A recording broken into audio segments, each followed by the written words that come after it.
మెంతి కూర కూడా వేసుకొని వేయించుకోవాలి. ఈ కర్రీలో మెంతి కూర అనేది చాలా టేస్ట్ వచ్చిందండి చిక్కుడుకాయకి. ఉల్లిపాయలు అనేవి బాగా వేగిపోయాయి. ఇందులోనికి సన్నగా తరిగి పెట్టుకున్న టమాటా ముక్కలు వేసుకోవాలి.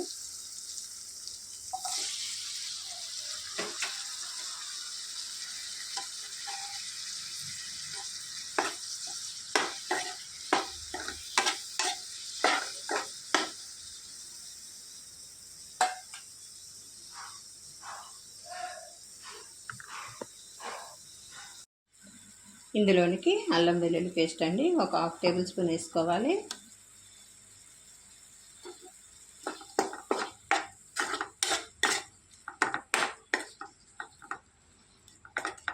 ఒక 2 సెకండ్లు మూత వేసి మగ్గించుకోవాలి.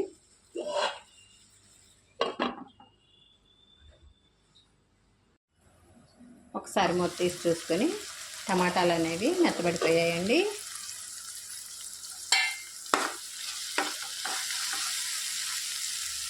ఇందులోనికి చిక్కుడుకాయలు వేసేసుకోవాలి.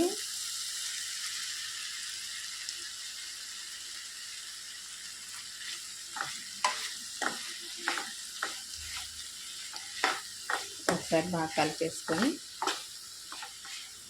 ఉప్పు కారం వేసుకోవాలండి. ఇందులోనికి 1 టేబుల్ స్పూన్ కారం వేసుకోవాలి. 1/2 టేబుల్ స్పూన్ పసుపు వేసుకోవాలి. రుచికి సరిపడా ఉప్పు వేసేసుకోవాలి.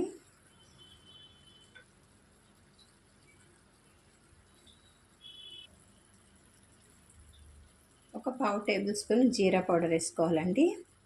చాలా టేస్ట్ ఉండిద్ది. మొత్తం కలిపేసుకొని అసలు మనం పోసుకునే అవసరం లేదండి. ఒకవేళ అవసరం అనుకుంటే కొద్దిగా వాటర్ వేసుకుంటే సరిపోయిద్ది. ఒక్కసారి మూత వేసుకొని మగ్గించుకోవాలి.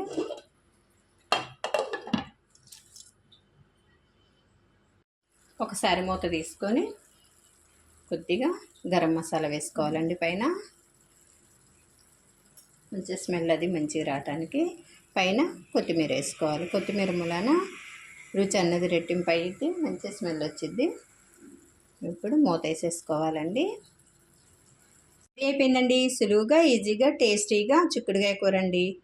మీరు ట్రై చేసి చూడండి. ఎలా వచ్చిందో కామెంట్ రూపంలో చెప్పడం మర్చిపోవద్దండి. లైక్ చేయండి. మరిన్ని టేస్టీ రెసిపీస్ కోసం అంజు రుచులు ఛానల్ని సబ్స్క్రైబ్ చేయండి. బాయ్ అండి.